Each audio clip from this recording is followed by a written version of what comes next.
गणाधीश जो ईश सर्वा गुणांचा मूळारंभ आरंभ तो निर्गुणाचा नमो शारदा मूळ चत्वार वाचा गमू पंथ आनंत या राघवाचा जय जय रघुवीर समर्थ. नमस्कार. आपण कालपर्यंत पहिल्या 5 महाविद्यांचा अभ्यास केला आणि आज 6वी महाविद्या छिन्नमस्ता हिचा अभ्यास करणार आहोत. काही टेक्निकल इश्यूमुळे हा व्हिडिओ बनवायला जरा वेळ लागला आणि तरी तुमची सर्वांची माफी मागते आणि सुरू करूया छिन्नमस्तेविषयी जाणून घेऊया. छिन्नमस्ता ही जी देवी आहे तिचं रूप थोडं बाकी सगळ्या देवीपेक्षा वेगळं आहे. ते कसं तर इथे दाखवल्याप्रमाणे ती मध्ये उभी आहे आणि तिच्या हातात तिने स्वतः कापलेलं मस्तक आहे. छिन्नमस्ता म्हणजे जिचं मस्तक तिच्या धडापासून वेगळं झालेलं आहे याचा अर्थ होतो म्हणजे हा अर्थ आहे छिन्नमस्ता या शब्दाचा. आणि याच्यातून 3 रक्ताच्या धारा बाहेर पडलेल्या आहेत. एक जी आहे ती तिने स्वतःहून घेतलेली आहे, पिलेली आहे आणि 2 ज्या आहेत त्या तिच्या शेजारी ज्या उभ्या आहेत त्यांच्या तोंडामध्ये जात आहे असं हे चित्रण आहे. आणि ती ज्याच्यावर उभी आहे ते एक युगुल आहे. भोगामध्ये रमलेलं असं युगुल आहे त्यांच्यावर ती उभी आहे. अशी ही छिन्नमस्ता देवी. आणि जसं कामाख्या हे प्रथम जे खूप मोठं शक्तिपीठ मानलं जातं त्यानंतर जस्ट खालोखाल त्याच्या छिन्नमस्तेचं सुद्धा शक्तिपीठ आहे आणि तिथे देवीची या स्वरूपात पूजा केली जाते. तर आपण बघूया की ही गोष्ट बघूया पहिले की होतं असं. गोष्ट अशी आहे की पार्वती तिच्या सहचारींसोबत म्हणजे मैत्रिणींसोबत जया विजया असं नाव दिलेलं आहे. काही ठिकाणी वर्णिनी आणि डाकिणी असं नाव दिलेलं आहे. त्यांच्यासोबत ती बाहेर जाते आणि तिला तिथे काहीतरी निर्माण करावं अशी इच्छा उत्पन्न होते. म्हणजे पहिले तिला इच्छा होते की आपण सृजन करावं. सृजन करण्याची इच्छा झाल्यानंतर त्या ज्या 2 मैत्रिणी आहेत त्या तिला म्हणतात आम्हाला खूप भूक लागली आहे. आणि तशा त्या सेविकाच होत्या पण त्या नेहमी तिच्या सोबत असायच्या त्यामुळे पार्वती सुद्धा त्यांना त्या प्रकारचे स्थान द्यायची. आणि मग त्यांना भूक लागली होती आणि पार्वतीला सृजन कार्य करायचं होतं. पण त्या म्हटल्या आम्हाला खूप भूक लागली आहे आणि जर तू जगन्माता असेल जगदंबा असशील तर आम्हाला आमची भूक जी आहे ती शमव, आम्हाला काहीतरी खायला दे. त्यावेळेस ती काय करते ती स्वतःचं मस्तक कापते आणि त्याच्यामधून 3 धारा ज्या प्रवाहित होतात त्यापैकी 2 धारांचं सेवन जे आहे ते तिच्या 2 सोबती ज्या असतात वर्णिनी आणि डाकिनी त्या करतात. याची नावं काही काही ठिकाणी वेगळी आहेत. जया विजया असं सुद्धा नाव दिलेलं आहे. तर हे खूप प्रतिकात्मक आहे. आपण त्याचा अर्थ समजून घेऊया. तर ह्याचा प्रमुख अर्थ नाड्यांशी बांधला जातो. जसं की ही मुख्य नाडी आहे ती सुषुम्ना नाडी आहे आणि इडा आणि पिंगला या 2 नाड्या तिच्या भोवती आहेत. आणि ही जी नाडी आहे सुषुम्ना नाडी ही ज्ञानचक्रापर्यंत जाते. तर असं हे स्वरूप आहे. आणि दुसरा त्याचा अर्थ असा होतो की पहिले तर तिला सृजन करण्याची इच्छा होते. म्हणजे खाली जे युगुल दाखवलं आहे ते काम भोगामध्ये रत आहे आणि कामभोगाचा संबंध डायरेक्ट जीवनाशी होतो, जन्माशी होतो. त्यानंतर ती दोघांना म्हणजे तिच्या सोबती ज्या आहेत त्या दोघांना रक्त देत आहे, पिण्यासाठी रक्त देत आहे, त्यांना नरिश करत आहे असं म्हणू शकतो आपण, त्यांचं पोषण करत आहे. आणि शेवटी असं म्हटलेलं आहे की डेथ, कारण की तिने त्यासाठी स्वतःचं मस्तक धडापासून वेगळं केलेलं आहे. त्यानंतर आपण असा विचार करू शकतो की पहिले जर सृजन करतो माणूस किंवा गर्भधारणा होते त्यावेळेस बाळ जे असतं ते एका अंबलिकल कॉर्डने आईशी जोडलेलं असतं आणि त्यानंतर जन्म झाल्यानंतर ती जी नाळ आहे ती तोडून टाकावी लागते आणि त्यानंतर सुद्धा आई त्या बाळाचं पोषण करते. तर पहिलं जे सृजन झालं ते तिच्यामुळेच झालं. पण जे जो क्रिएटर आहे, म्हणजे ही जी शक्ती आहे जिने आपल्याला जन्म दिला, तिने आपल्याला तिच्यापासून वेगळं केलं आणि तीच आपलं पोषण सुद्धा करते आणि आपला मृत्यू सुद्धा तीच आहे. तिसरा अर्थ असा होतो जो एका श्लोकामध्ये सांगितला आहे, यज्ञ रूपम यज्ञदात्रीम यज्ञ ग्रहणकारिणी मोक्षदा सर्व तत्वेशी छिन्नमस्ता नमोस्तुते. म्हणजे जी यज्ञाचं रूप सुद्धा तीच आहे, यज्ञ दात्री सुद्धा तीच आहे आणि यज्ञ ग्रहणकारिणी सुद्धा तीच आहे. म्हणजे आता इथे बघा की इथे या चित्रामध्ये ती स्वतः ग्रहण करत आहे रक्त, बरोबर? म्हणजे ती खाणारी सुद्धा आहे. त्यानंतर जे अन्न आहे ते सुद्धा ती स्वतःच आहे, बरोबर? आणि त्यामुळे काय, अन्नदाता, कारण की तिचं जे रक्त आहे ते सुद्धा ह्या दोघी पीत आहेत, म्हणजे त्यावेळेस ती अन्नदाता होते आणि अन्न सुद्धा तीच आहे. तर असं तिन्ही जो रोल आहे, म्हणजे याचा अर्थ विश्वासोबत घ्या की जे फूड आहे, म्हणजे प्रकृती म्हणतो आपण, जे काय खातो अन्न, ते म्हणजे शक्तीचं रूप आहे. तुम्ही व्हेजिटेरियन नॉन व्हेजिटेरियन कुठलंही पकडा, पण त्याच्यामध्ये एक चैतन्य आहे, एक शक्ती आहे. आणि आपल्यामध्ये सुद्धा एक शक्ती आहे. आपण अन्न खातो, बरोबर?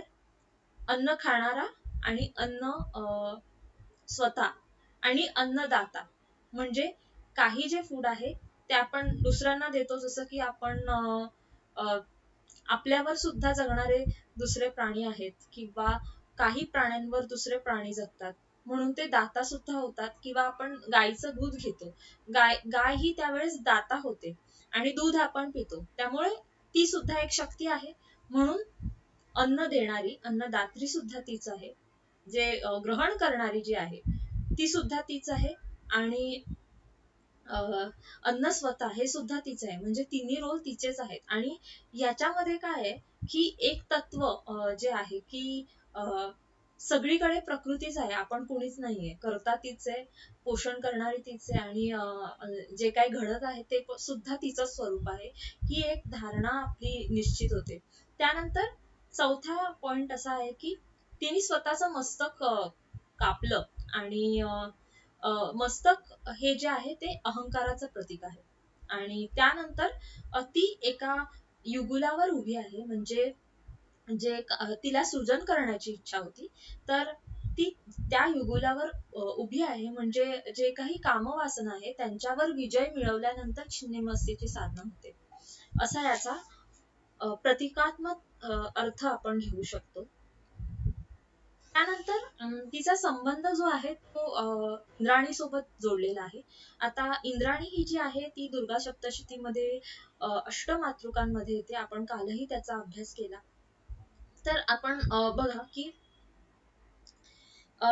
पाचही जे इंद्रिय आहेत, कान, नाक, डोळे आपण जे म्हणतो, तर तिने काय केलंय, तिने स्वतःचं मस्तक धडापासून वेगळं केलेलं आहे. आणि बघा, नाक, डोळे हे जे काही सेन्सरी ऑर्गन्स आहेत ते तिथेच आहेत. म्हणजे पाचही इंद्रियांना जिंकलेली ती आहे. आणि तिच्या हातामध्ये असं म्हटलं जातं की तिच्या हातामध्ये वज्र आहे, जे की इंद्राकडे सुद्धा वज्र आहे, आणि ती लाइटनिंग म्हणजे वीज जशी चमकते तशी ती आहे, असं म्हटलेलं आहे. तर तिचा संबंध इंद्राणी सोबत घेतला जातो. जसं आपण बघितलं की आदिती सोबत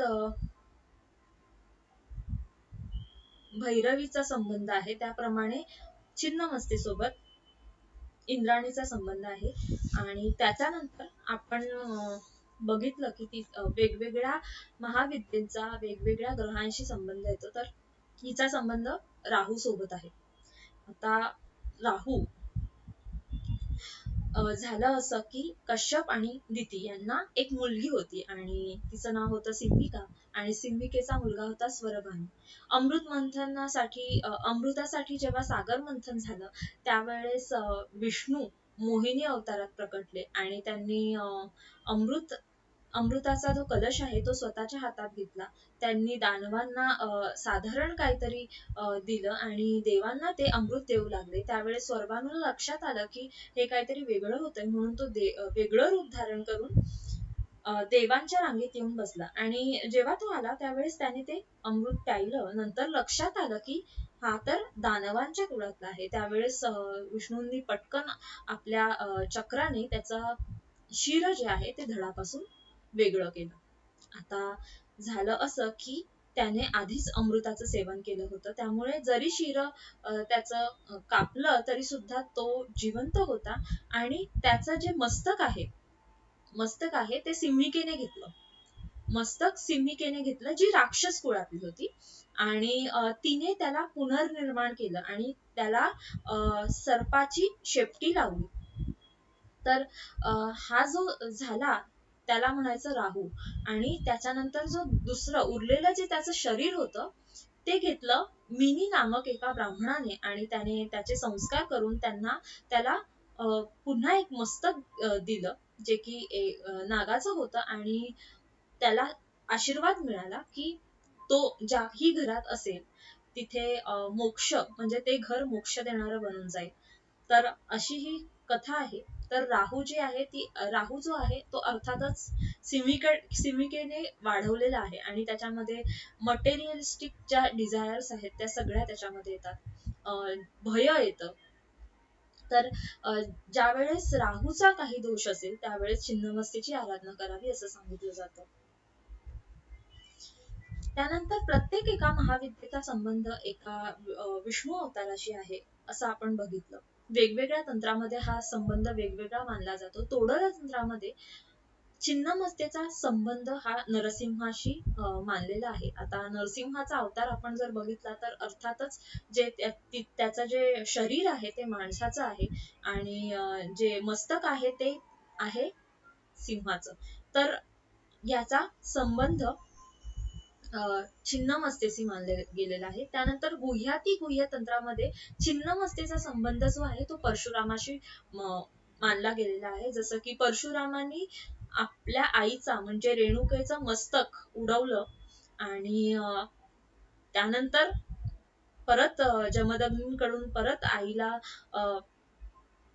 पुन्हा जीवदान मिळवून दिलं. ही जी कथा आहे तर त्यानुसारच आता ज्या वेळेस देवीने तीनही तारा आपल्या एक धार तिने स्वतः ग्रहण केली आणि दोघींसाठी तिने आपलं मस्तक कापलं होतं.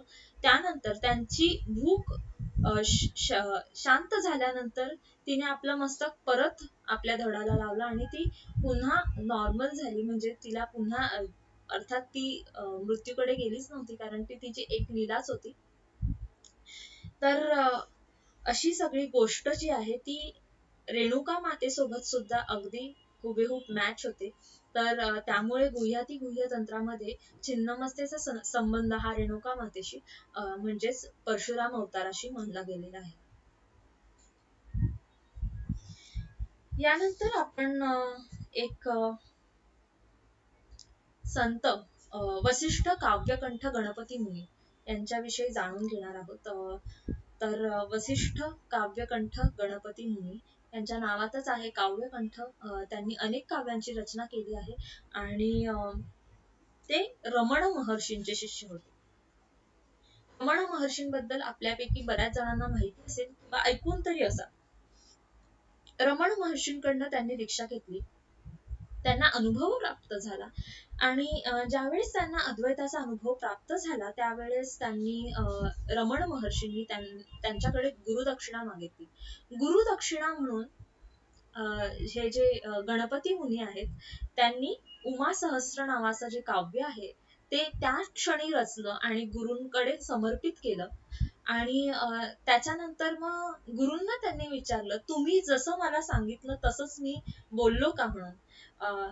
असा जो गुरु आणि शिष्य याच्यामध्ये अद्वैत भाव निर्माण झाला आणि रमण महर्षींच्या अनुभवातून धडा घेऊन किंवा आपण म्हणू शकतो त्यांच्याच मार्गदर्शनाखाली त्यांनी अनेक काव्यांची रचना केली आणि त्यानंतर रमण महर्षींनी आपल्या शिष्याने लिहिलेल्या काही काव्यांवर भाष्य सुद्धा केलेलं आहे. तर ही एक वेगळी आणि युनिक गोष्ट आहे यांच्या बाबतीत की साधारणपणे असं होतं की गुरु एखादं काव्य लिहितात आणि त्याचा जो शिष्य असतो तो त्याच्यावर भाष्य करतो.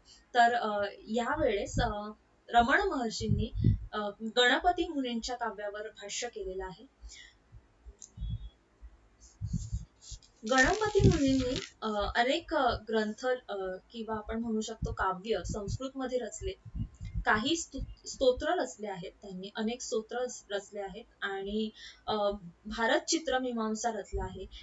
महाभारताचा आणि वेदांचा जो संबंध आहे तो डेपिक करणारा एक साधारण पुस्तक म्हणू शकतो आपण त्याला, ते रचलेलं आहे. त्यानंतर पूर्णा म्हणून जे एक नॉव्हेल आहे ते सुद्धा त्यांनी रचलेले आहे आणि सोबतच त्यांनी महाविद्या सूत्र रचलेलं आहे. महाविद्या सूत्रामध्ये त्यांनी अनेक ह्या ज्या दशमहाविद्या आहेत त्यांचं वर्णन आणि त्यांचं सूत्र दिलेलं आहे की कसं आपण त्या विद्येची प्राप्ती करू शकतो.